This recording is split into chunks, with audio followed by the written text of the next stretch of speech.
तो एस के मोटर्स पे आपका स्वागत है। ये एर्टिगा 2022 मॉडल सेकंड ओनर गाड़ी का बीमा नया, गाड़ी पूरी ओरिजिनल है।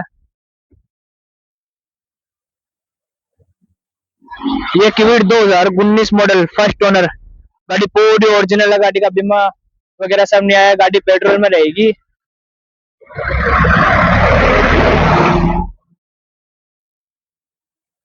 ये एर्टिगा 2019 मॉडल सेकंड ओनर गाड़ी डीजल में रहेगी। गाड़ी पूरी ओरिजिनल है। गाड़ी का बीमा नया है।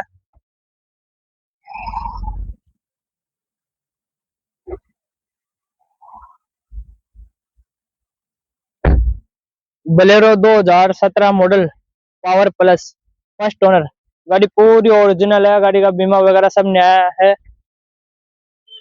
ये 2020 मॉडल BS6 इस पर लोन नहीं हुआ था तो ये गाड़ी हमारे पास अभी अवेलेबल है। गाड़ी पूरी ओरिजिनल है। धन्यवाद।